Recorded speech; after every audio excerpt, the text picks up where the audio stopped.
I'm your host and guest presenter, Gail Holt. I join you from Amherst College, where I have been the Dean of Financial Aid for the past 11 years. I've been in financial aid for a couple more decades before that, working at schools such as Boston University, Northeastern University, and Mount Holyoke College.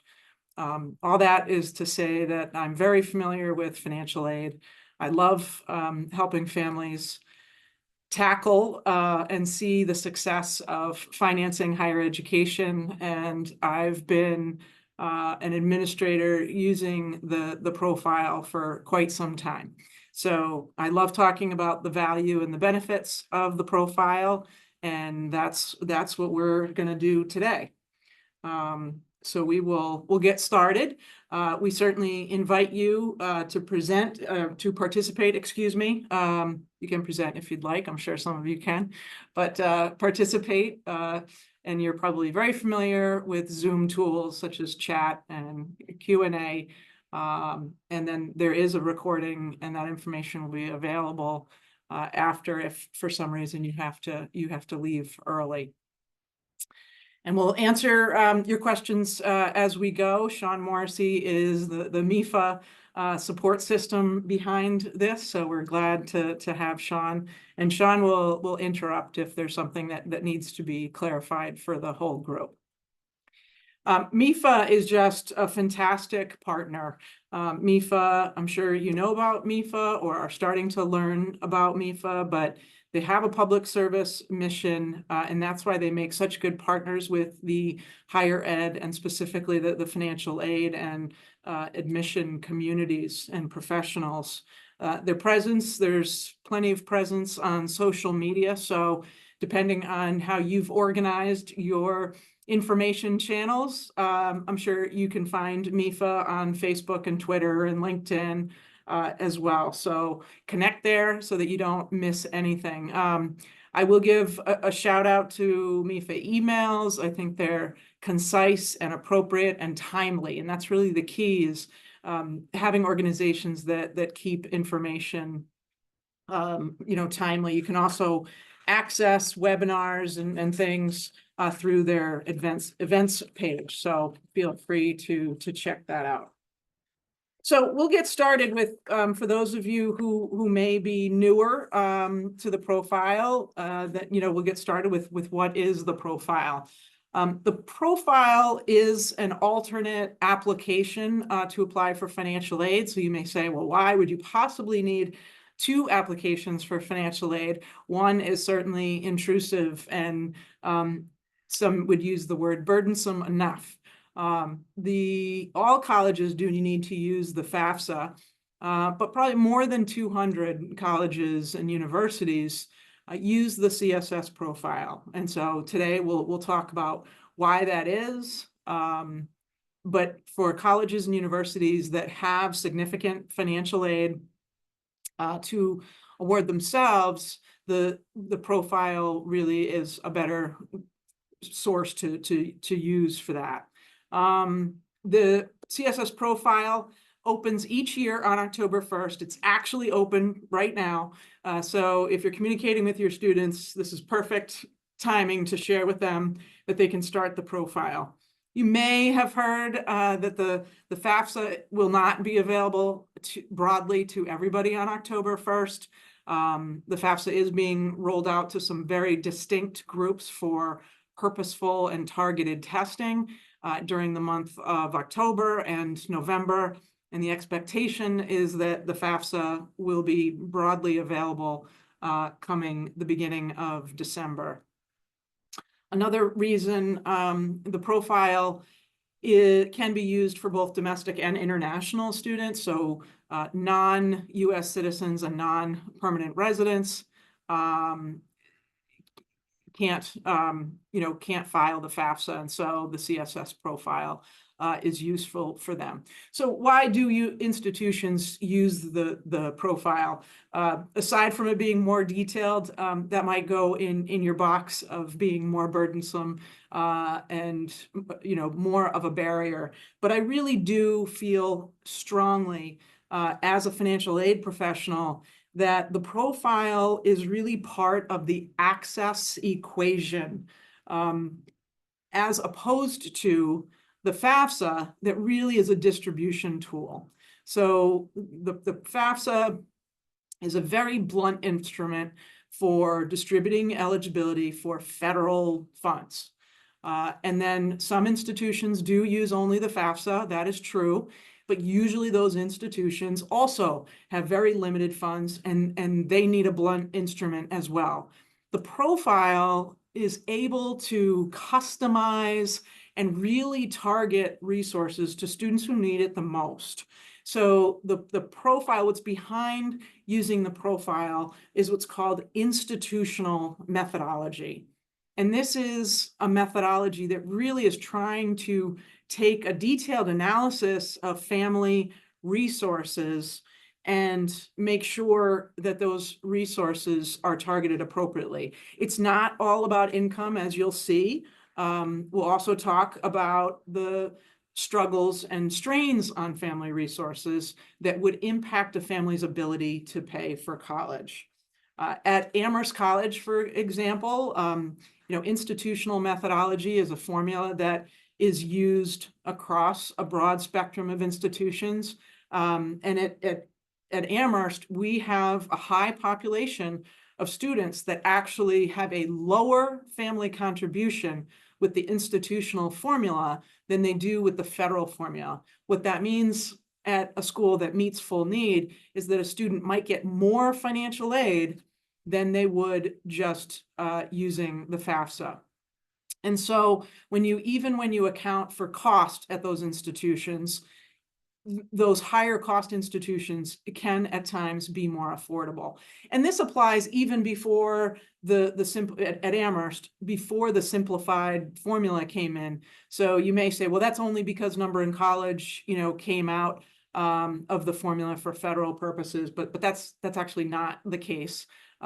We had institutional methodology, family contributions that were lower than federal prior to that. All right, so we'll give you, if you haven't already explored the profile webpage and the homepage, this is a good place to start. It is cssprofile.org, and it's organized in a way that really tries to help students from the get-go. So the 25-26 information is there. And that is the prominent button. We're trying to guide students to what is most likely. The button for 24-25 is still there to the right. It's just not as prominent because there will be students who still do need to fill out the profile for this current academic year. They may be returning to college for the spring semester. So students, or they're transferring or something like that. So that's still necessary and it's there.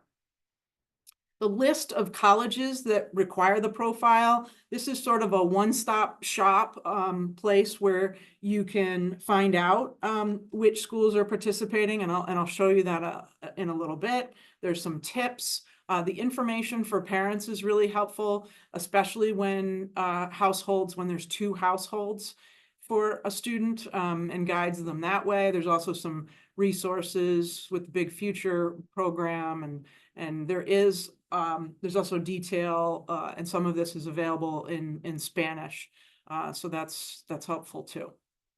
So this page here, this is best viewed on a desktop. I found that the mobile experience for this particular page isn't as ideal. So on a desktop, this is going to the participating institutions. It's not only going to list all the institutions, you can scroll through. Students can search by code number if that's what they want. You can search by name using the pull down. But the advantage here is you've got all the colleges and universities, so you don't have to go to each college's page and then navigate to find out where the financial aid application information is. And while that's a very important exercise, and I'm also going to say that students should do that, what this does is it provides sort of a clean line in terms of what the different supplemental pieces in addition to the profile a college may require. So if you need to know if the student is an international, well, does the school require the profile from international students? Does it require information from that second household? Does it require the use of IDOC, which we will hit on what IDOC is, but that's basically collecting information, supporting document information. You can search by your state and find all the schools in your state or a particular state that use Profile. So this is definitely a good resource. As I said, there's some other comprehensive tools here, so invite you to check it out. If you want to share with your families or check it out yourself, the video on completing the CSS profile, might increase comfort with this. I mean, certainly the process of applying for financial aid can feel intrusive. So the more families know about what to expect and how the questions are laid out and how the process works to their advantage, the easier it's going to be and the less frustrating it's going to be. So how does the application work? As with most of these online tools, the student needs to have a login, or the parent needs to have a login, sign in. This is a tool that is run and organized and owned by the College Board. So it's helpful that students who already have a College Board account for the purpose maybe of SATs or AP courses can use that same account to sign in to the CSS profile. Parents can create an account as well. And just to remember, the CSS profile, just like the FAFSA, it is a student application. So each student needs to have their own login. Now, what's important about this customized process is the application is, it's designed to be smart. It's designed to be based on following questions and information that is needed for the process of applying for financial aid. And because colleges and universities vary in how they use institutional methodology or how they use their own processes, the application questions can be slightly different and thus customized to the student. So basically what's going to happen is when the student logs in, they're going to indicate what schools they want to send that information to, and then the student will go through. So I say all this, if you're helping students and you see a different student experience from one student to another, that doesn't mean that there's a problem. It just means that they may have chosen a different school set, or their personal situation is different, or a school it has different processes. So that's not a problem. But really, schools are being pushed to really think about what are the questions that you need, so that we really can tailor the application can be tailored for students. There are many modern features that hopefully will reduce the experience in terms of frustration. Students can jump around to different sections, or families can. You don't need to do the whole thing at once. And while it's possible to do it on a mobile device, maybe an iPad would work, but smaller devices may not be that helpful. But I think some of these application tips are applicable to lots of software tools. It's always good to just click save and continue as often as you can, just to make sure that if you get distracted or called away or something, you don't lose information. The application is really self-contained, so using the buttons in the application itself is better than using the web browser, because that is outside. Very important is the fact that there's lots of hints and notes. So, the application is not trying to bog families down with a lot of words and jargon, but when families don't understand something, you can get some additional information or expand a hint to read more detail about it. all questions should be answered. And also, if a question doesn't apply or a family's, not sure, they shouldn't overthink it.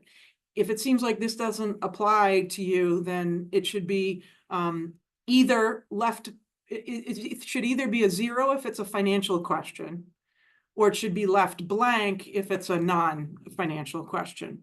But that is possible. It doesn't mean that every single question on the application is going to apply to every single family. And while many of those questions have been, tailored and there's smart logic, and sometimes a question will be answered and some text will pop up just to double check and ask to try to help families prevent errors. The goal here is to move through this application as seamlessly as possible so that schools can get the information and we don't have to kind of go back and forth. The financial questions on the form should always be answered in whole dollars, no cents. So if they needed to be rounded, that's fine, but they should always be answered in whole dollars. So every year there's a few students that we see that have some really large incomes, and sometimes that's an indication that they've used cents in their reporting of numbers. It's always a good idea also in terms of general tips to keep a copy of the completed form so that, if a school administrator comes back and asks some questions about how a certain question was answered, the family sort of has context of the application to be able to answer that. So we'll start with parent information. What is reported for parent information?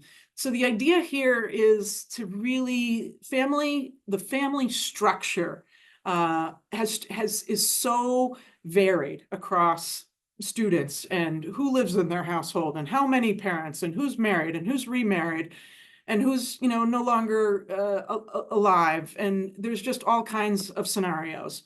And so the idea here is that to collect as much information about a student's household as possible and their parents so that the right questions can be asked, so that we're not asking insensitive questions on behalf of a student application.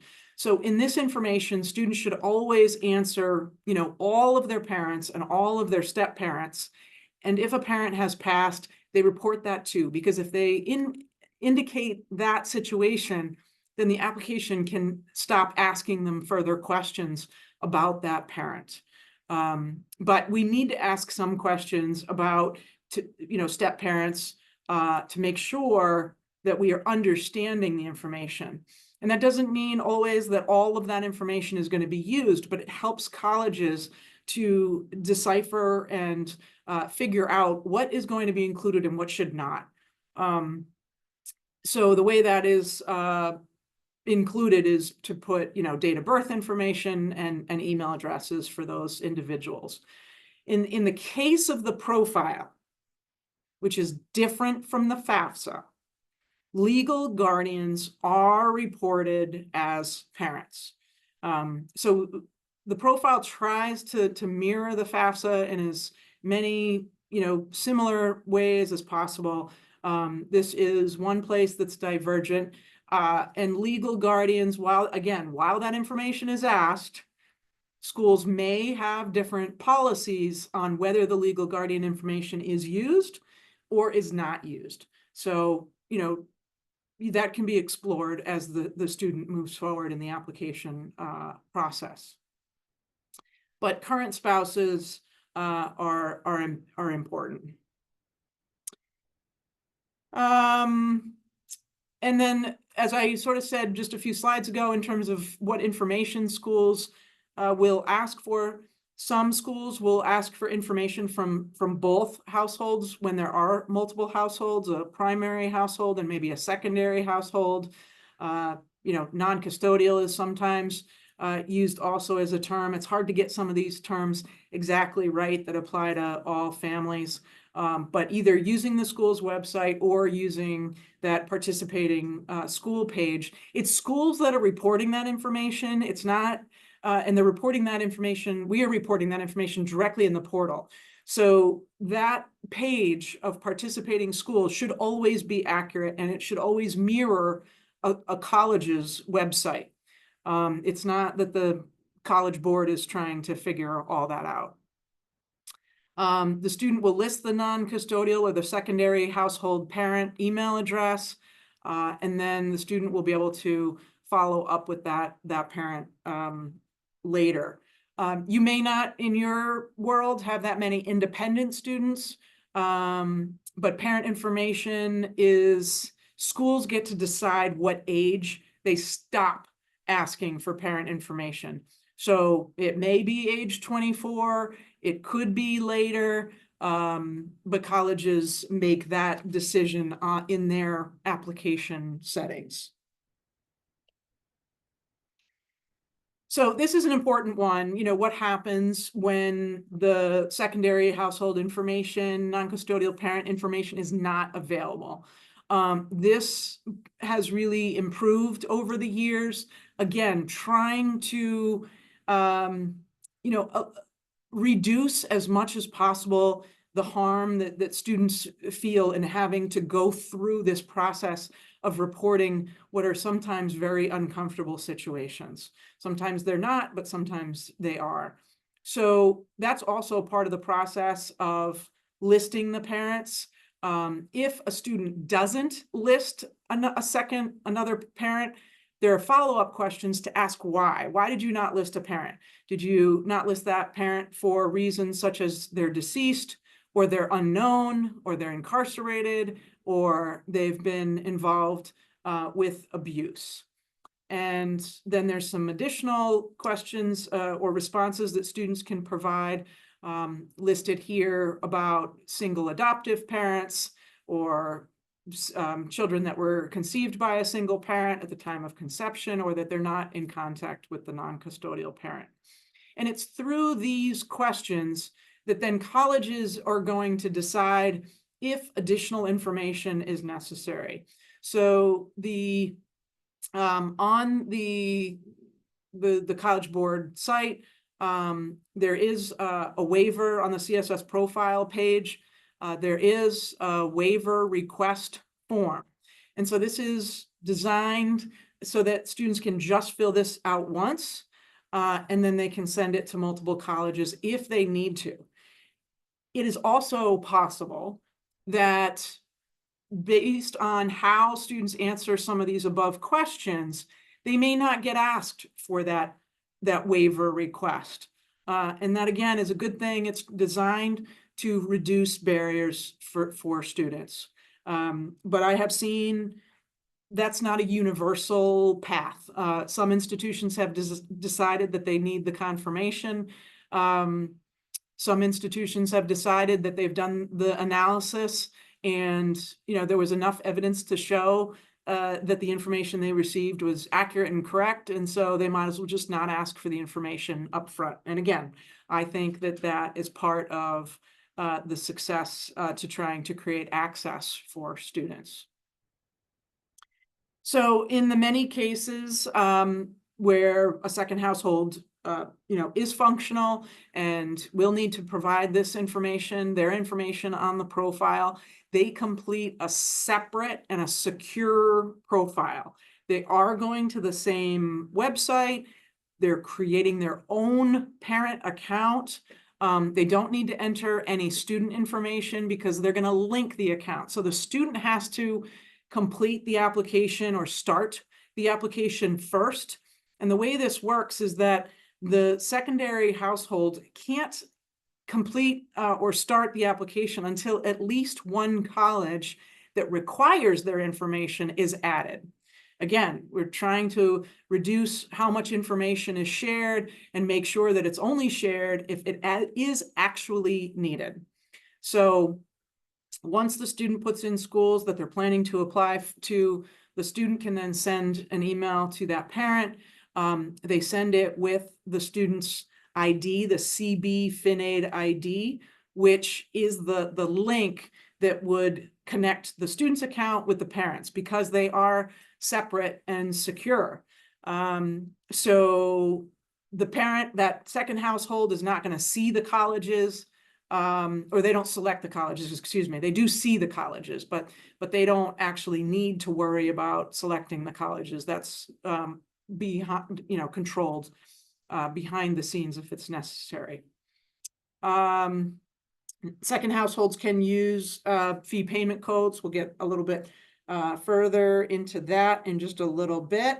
And of course, parents always want the confirmation that the other parent can't see their information. And that's absolutely true. They can't. Even if they're uploading documents to the iDoc, which we'll get into later, they can't see that information either. And colleges and universities are not going to discuss information about one parent with the other parent in these types of situations. So hopefully that gives greater assurance in terms of the credibility of this application. So what information? Let's get into the information that will be asked for on the profile. The general information, of course, we have to start with where colleges, what colleges the student is applying to. I've talked about that. And for this academic year, for the 25-26 academic year, students who are applying to go to school next year, they're going to be using income information from 2023. So 2023 income should have all been filed in April of 24. So, a good number of months ago, hopefully. And so they have, hopefully, that information easily and readily accessible. Information about 2024 may be asked. So, there's a question about, do you anticipate changes? And if you do anticipate changes, then that will follow with, well, what are those changes? Asset information, which includes businesses. Hopefully this will be a little bit better going forward now that the FAFSA is also asking about businesses. Household member information, and this is where the profile is a little bit different. The profile is going to, in most cases, use the number of children in college, and will be institutional methodology currently still adjusts the family contribution based on the number of children in college. So the FAFSA is still asking for the number in college, but that is not part of the formula any longer. So when families start the application, it's good for them to have their full tax return on hand for 2023, as well as the 2023 W-2s. If they have untaxed income in 2023 that come from 1099s, Social Security, disability benefits, those kinds of things, they should have those on hand, and then documentation of their assets. So again, there's lots of questions, and why is this a good thing? Well, it really does get into a better estimate of a family's ability to pay. This is also where the number of questions can vary by school. So if a student is completing the profile, once they add the school, all the questions that school wants to ask will be part of the application. If they're applying to several colleges, it will be sort of the cumulative total. So the length of the application is ultimately going to be determined by how schools are, what questions schools are asking. So again, if different students have different user experiences, that is definitely possible. So income and assets. I do want to highlight that on the profile, parent assets that are held in the names of children, including 529 plans, those are part of the profile application. And then specifically expenses, there's absolutely nothing on the FAFSA application that asks about family expenses. And on the profile, yes, there are more questions, and some of those questions are to the advantage of families, because the questions are about what is going to impact your ability to pay for college. And significant medical or dental expenses could impact. Families could already be paying tuition for an elementary or secondary school. They could have their own educational loans. They could be supporting family members outside of their immediate household. So there are customized questions that can actually reduce a parent's calculated contribution. And so again, yes, it's intrusive, but there are reasons that is designed, again, to increase accessibility. Thank you. We just had a question I was hoping that you could provide some clarification on. If a family cashes in a 401k, is that viewed as income or an asset on the CSS profile? Thanks, Sean. That is a very good question. So 401ks, if it is a distribution, it will very often appear on the tax return. So it can appear on the tax return as either taxable income or untaxed income. It is going to count as income. The profile does ask, and it is here. The profile does ask the retirement value of the whole retirement. That is not part of the institutional methodology at this time. It is, and it's not, typically used. It can be a helpful informational piece as schools are talking with families to try to understand what might be some of their worries and their fears about paying for college and future resources. But to get back to the specific question, if it's cashed out, it's going to be on the income side. And that's where there should be probably additional conversation with the school, because it's possible that if there was retirement money that was cashed out and it was back in 2023 and the student is applying to go to school now starting in 2025, there's a big difference there. So what the family is going to want to do is add, they can either, I'll explain in a second. Actually, you know what, let me just go to the next slide. They can explain in special circumstances that this occurred, and there's narrative that they can put on the profile. This is another key benefit of the profile. There's absolutely no way to add narrative to the FAFSA. So you can't explain anything. But the family could say, we took $50,000 out of our retirement. We had to, a tree fell on our roof and we had to replace the roof. And that happened in August of 2023. And we took the money out at the end of 2023. And, please don't consider that as part of our income. We can provide documentation. And so that explanation gives the school the opportunity to either just move it up front, which is possible, or the school may come back and say, okay, can you send us the documentation? And then, they may move it to another area. So the ability to explain special circumstances is also important. The family data is important. So in the family grid, the FAFSA just asks how many students are in your household. The family data asks who lives in your household, who are the dependents, and what's the relationship, and really importantly, what is their date of birth? How old are they? The reason for how old they are is that the institutional methodology gives every family an allowance against their assets based on the assumption that they're saving for college for each of their children, each age and each year of their children. So if somebody has 3 kids and their total ages are, 30, then there's going to be a significant amount of their assets that are protected from their original, what they're reporting as net worth. And so again, this is another way that the institutional methodology is more precise in comparing families. Okay. So one thing I'll say about private scholarships, students should only report private scholarships if they've been notified that they've received them. If they just are applying to scholarships, They shouldn't put amounts there, because the design here again is that schools are receiving this information and they're incorporating these private scholarships up front in the financial aid offer. We don't want to be going back and forth with families. We don't want to tell them one thing and then have to change it. So we want all of this information, including tuition benefits, generally that are transferable to other schools.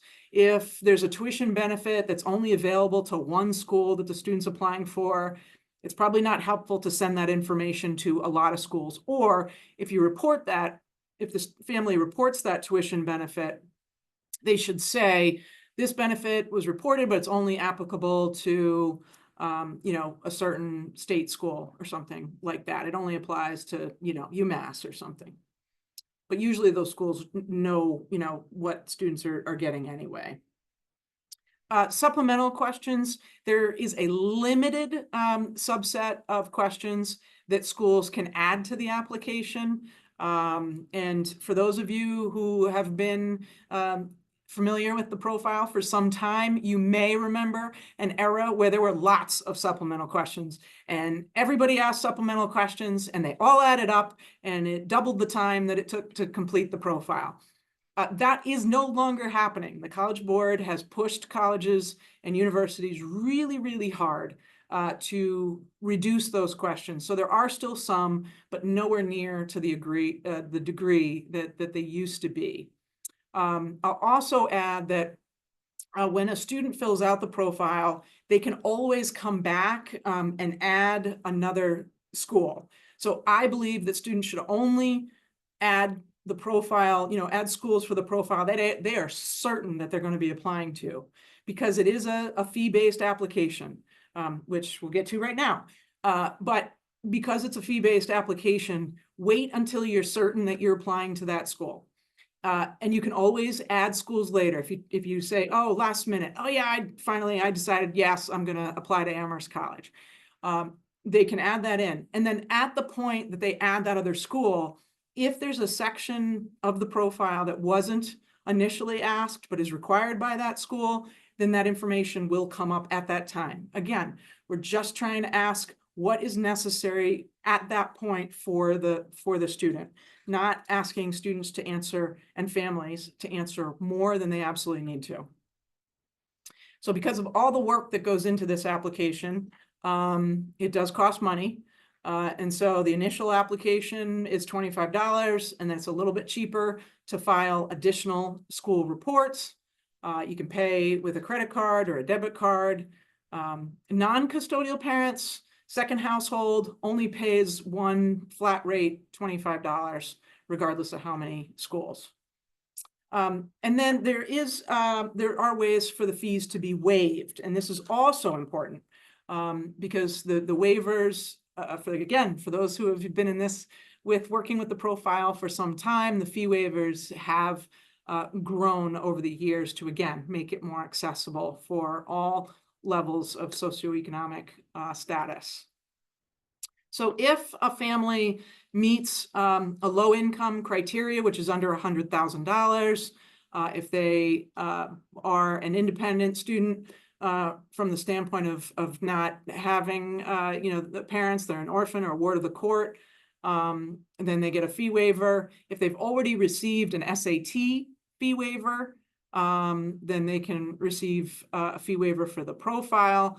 And these fee waivers are available not only to incoming students, but also transfer students, returning students, and independent students. So that's all been expanded, and there's no limit on how many schools a student can use the fee waivers for. That is also expanded. At this time, the fee waivers are not available for international students, but there is another option for them that I'll hit in a second. And students do have to be living in the US. So that's how the designation from domestic to international students is applied. Non-custodial or second household families can also meet the fee waiver guidelines. So separate from fee waivers would be fee payment codes, and fee payment codes are where somebody else is paying the fee for the applicant. So that could be colleges and universities. It could be college-based organizations. I'm sorry, community-based organizations. It could be, high schools potentially. But basically one code is for one application. So if a college gives a fee payment code to a student, it can only be used for that college. If there's other organizations, then it can be used probably for any college, but it's still a one-to-one basis. And there's no limit on how many fee payment codes can be used. So when the profile is submitted, of course, students should always review, families should always review what has been submitted, and there's sort of some error checking just to make sure that there's not any inconsistencies that would need to be followed up on. And then they, confirm that they've done that, and then whether or not they have to pay would come into play. Again, modern features like the dashboard, you can see whether it was submitted, you can see the status. What's nice about listing the college is you can see what their other dates are, which is nice. Also the link to IDOC, and we're going to hit that next, but that's really critical. And while this dashboard is really, really nice, every college has a portal, an admission portal, a financial aid portal. Sometimes they're exactly the same, sometimes they're slightly different. But it's that portal that's going to be really the source of record. So as much as I love that the information is consolidated in one place here, it's still necessary for students to check their portal at each college and make sure that everything that's being requested has been received. Applications are not reviewed typically until they're complete, and colleges are so pressed that oftentimes they're not necessarily sending out incomplete notices to all students. And we as colleges struggle with that because we know students have applied to many places, and so it doesn't feel good that they're getting 5 different emails saying, complete, incomplete. We know that they're not good with email. We know that it's challenging to manage all that. So it's better if students can organize their application in kind of maybe setting, a web folder where they list and have all the portals. Maybe they have a financial aid paid folder and they list all the portals there, and they just kind of go through them over an hour or so once every few weeks and kind of make sure that all the items are there. So that's a really good, well, before I segue into the IDOC, we'll hit corrections. Sometimes families can make mistakes in completing the profile. So a sort of new feature in the last couple of years is that students can submit corrections. They can submit one correction in certain situations. And these are the situations that most often needed a correction. So if a student didn't put any parent information, because sometimes what happens is the parent is completing the application and the parent answers the student questions. And so it makes it appear the student is independent when they're not. So you can go back and correct that. Another thing is that sometimes families don't report that they own a business. That also happens. So we want them to be able to go back and correct that because that can have some negative consequences. And then there's sort of a catch-all of I just made a mistake or there's been a change in my employment. So that happens, and then schools will look at that information. But the primary application has to have been processed before you can submit a correction. So usually that's about 24 hours. And you can't do a correction and add a college at the same time. So do one and then, do the correction, and then you can go back and add another college. But there's no cost for that. So what's IDOC? IDOC is the document imaging service that colleges use to help collect supporting documentation. And usually that are things like copies of tax returns. So basically the student is, and the family is completing the information on the profile, then they upload basically fairly easily the tax information, and then those images, that information gets data entry keyed in a data file that goes to the college, and the image gets sent to the college.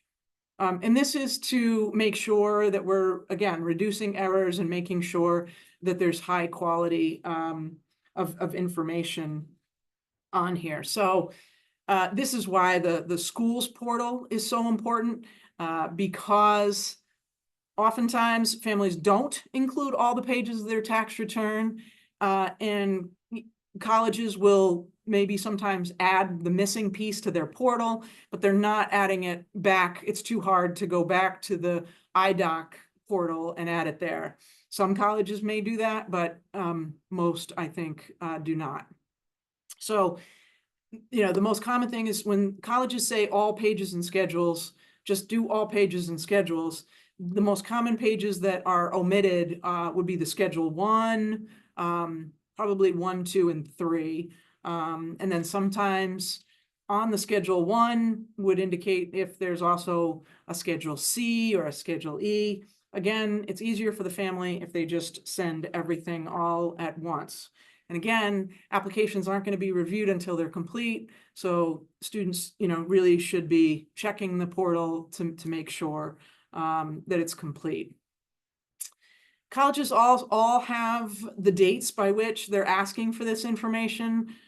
If you can help your students to try to plan not to submit information at the very last minute, that would be ideal. And I am sure that's a struggle for you, just like it's a struggle for us. But the reality is that when a student submits the profile during high volume times of year, it can take 3 to 5 days to get to us. And sometimes when things aren't going smoothly in processing world, it can take more than 5 days. And we hate that. But these are people behind the scenes that are keying data. It's staffing. They're trying to, scale up, scale down, figure out how to, manage resources. And sometimes things don't go perfectly. So if students can really plan a couple weeks in advance, that's going to be to their benefit. Nothing happens overnight, rarely. During slow times, maybe, but students aren't completing their applications during slow times at this time of year. There definitely are resources and support for students, and those are available on the Contact Us page. I will pause here for a second because there are definitely some things that you can do right now, helping families to know what the deadlines are, either using the application, the participating schools page, or encouraging students to check out the college's web financial aid web pages. I said that the CSS profile is already open now, and the FAFSA we're really hoping will be fully open and functional, hopefully as of December 1st. But these QR codes are also ways that you can connect with MEFA to really get some good resources, make sure they're available for you. You can encourage students and families to get their FSA ID now. That is something that they could do. And also encourage students to use net price calculators so that they can start to get a feel for, what their resources, how their resources may be interpreted by different schools. And then these are the social media sites that I mentioned at the beginning in terms of all the different places. I'm sure there's one here that you use. And again, MEFA provides some really timely, helpful reminders and resources. And we, they're just a great partner to work with as financial aid folks. So we're glad we can. They're accessible also by email for questions.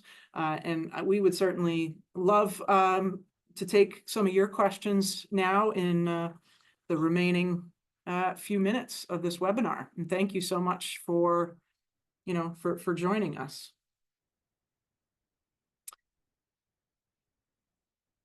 I can either keep sharing if I need to go back, or I can stop sharing so that we can see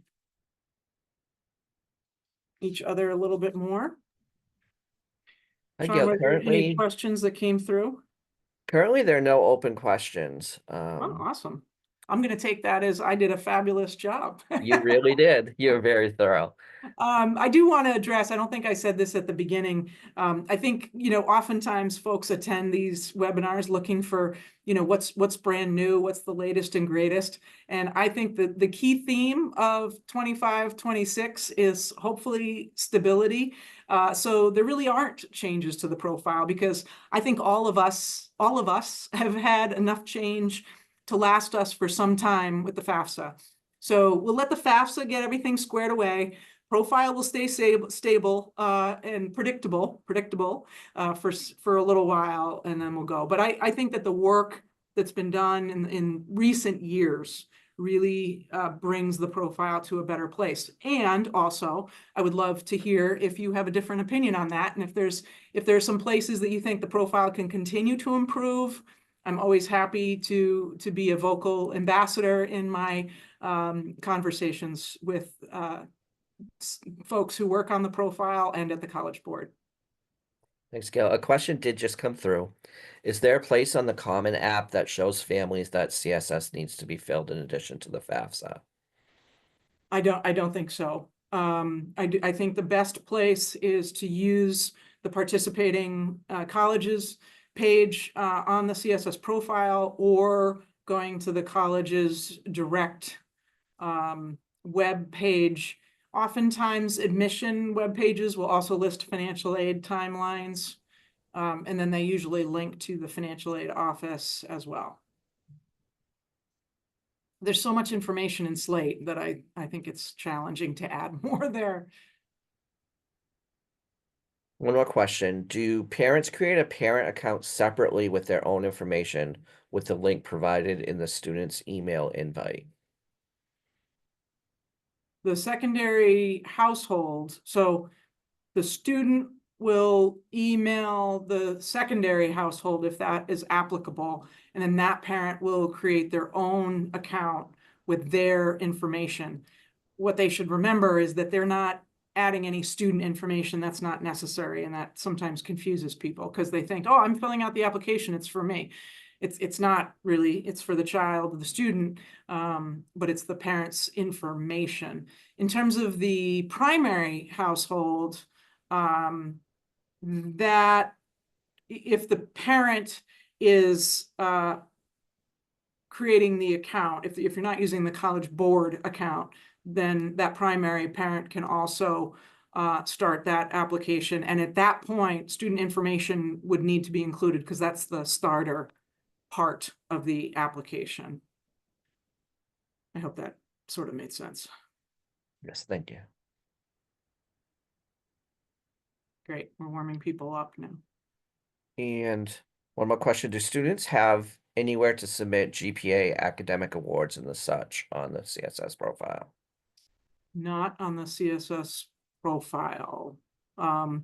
Usually financial aid that is awarded based on merit and academic talent is decided typically by admission. And so that information is usually part of the admission application and determined there. So everything that I can think of on the profile is all financial. The only exception to that is the actual scholarships that have been already awarded from an entity outside of the institution.